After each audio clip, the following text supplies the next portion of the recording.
राम राम। ओम नमः शिवाय। आज शिवरात्रि के महापर्व पर मैं आप सबको बधाई देना चाहता हूं। आज की शिवरात्रि महाशिवरात्रि कहलाती है। इस अवसर पर मुझे एक छोटी सी कथा याद आती है, कैसे अनजाने में एक भील ने महाशिवरात्रि का व्रत कर लिया और उसको क्या फल मिला।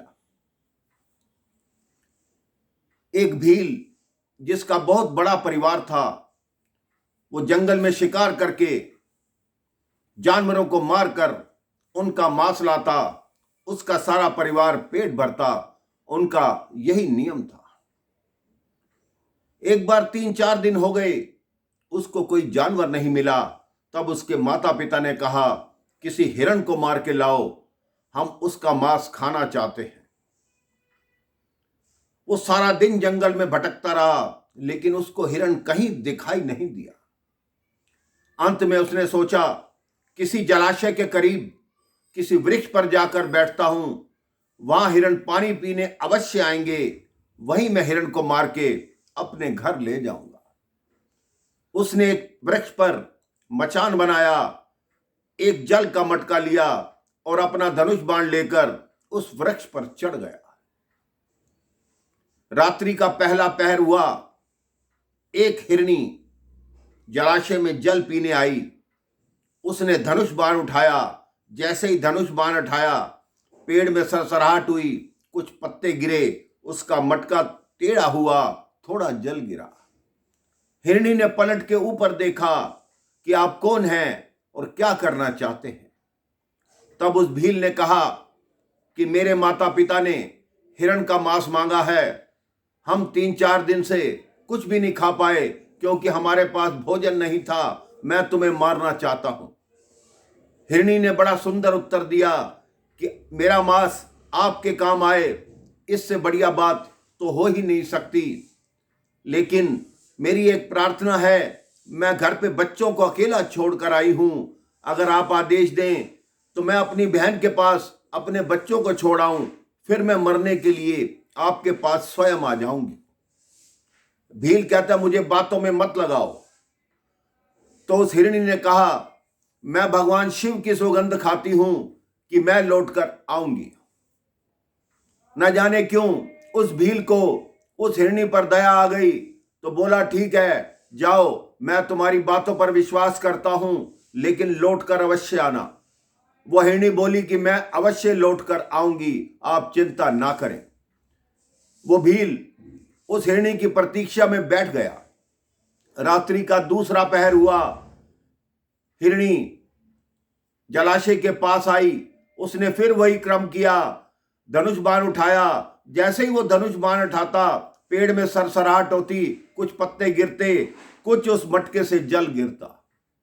जैसे ही उसने बाण निकाला, हिरणी के ऊपर ताना, तो हिरणी ने कहा, आप कौन हैं और मेरे साथ क्या करना चाहते हैं। उसने कहा, मैं तुम्हारा वध करना चाहता हूं, तुम्हारा मांस चाहिए। उसने कहा, इससे अच्छी बात तो कोई हो ही नहीं सकती, मेरी बहन कुछ क्षण पहले आई थी, मैं तो उसको ढूंढने के लिए आई हूं, आप मेरा वध अवश्य कर लेना, लेकिन मैं अपनी बहन को तो बताऊं कि मैं मरने के लिए जा रही हूं। वो कहते, तुम्हारी बात पर विश्वास कैसे करूं। तो उसने ब्रह्मा जी की शपथ खाई कि मैं लौट कर आऊंगी। ना जाने फिर क्या हुआ, भील को फिर दया आई। उसने कहा, ठीक है, जाओ। रात्रि का तीसरा पहर आया। अब हिरण आया जलाशय पे जल पीने। भील ने फिर वही क्रम किया, वही पेड़ से पत्ते गिरे, वही जल गिरा। फिर उसने बाण ताना। हिरण बोला, क्या कर रहे हैं। कहते हैं, आपका वध करूंगा। उसने भी वही बात की कि मैं अपने पत्नी और बच्चों को बताकर आता हूं कि मैं मरने जा रहा हूं, मैं लौट कर आऊंगा, भगवान विष्णु की सौगंध। भील ने कहा, न जाने आज हो क्या रहा है, क्या करूं क्या करूं। उसने फिर भी कहा, उसके मन में न जाने क्या आया। उसने कहा, जाओ, लेकिन लौट कर आना। अब वो दोनों हिरनियां और हिरण एक ही परिवार के थे। उन्होंने जाकर आपस में सलाह की कि हम तीनों वचन देकर आए हैं उस भील को, और हम तीनों ने मरने जाना है। हिरण ने बोला मैं जाऊंगा, मेरे को मार ले, तुम दोनों बच्चों को संभाल लेना। एक हिरनी बोली नहीं मैं जाती हूं, मेरे को मार ले, तुम बाकी बच्चों को संभाल लेना। तो दूसरी जो हिरनी थी उसने कहा हम तीनों चलते हैं, बच्चों को यहीं छोड़ते हैं, जिसको मारने की उसकी इच्छा होगी वो उसको मार लेगा। अब वो तीनों चल पड़े, पीछे उनके बच्चे भी चल पड़े। रात्रि का चौथा पहर था, उसने देखा हिरण आ रहे हैं, उसने फिर धनुष बाण उठाया। उसने बोला कि बताइए अब क्या करूं?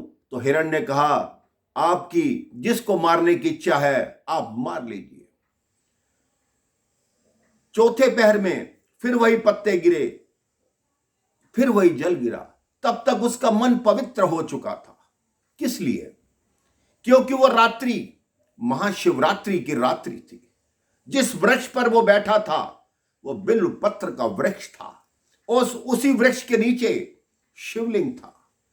जब उसकी चारों पहर की पूजा पूरी हो गई, भगवान ने पूरी करवा दी, हर प्रहर में उसके हाथ से पत्ते गिरे, जल गिरा, वो नीचे शिवलिंग पर चढ़ता गया। जब चौथे पहर की पूजा हुई तो भगवान शिव उस शिवलिंग से प्रकट हुए, कहते मैं तुम्हारी भक्ति से प्रसन्न हूं, इन 4 प्रहरों में तुमने मेरी पूजा की है, मैं तुम्हें ऐसा वर दूंगा जो जीवन भर तुम्हें काम आएगा। तुम भीलों के राजा बनोगे, तुम्हारा नाम निषादराज गुह होगा, और मेरे इष्ट भगवान राम तुम्हारे पास आएंगे, तुम्हारे मित्र बनेंगे। उस भील का जीवन सफल हो गया। भगवान शिव तो ऐसे ही हैं, आप एक बार मन से बुलाकर देखिए वो कैसे औडरदानी हैं, कैसे देने वाले हैं। वो मेरे आशुतोष भगवान सबके भंडारे भरते हैं, सबकी मनोकामना पूर्ण करते हैं। आप भी प्रेम से बोलिए ओम नमः शिवाय, ओम नमः शिवाय, ओम नमः शिवाय। राम राम, जय श्री राम।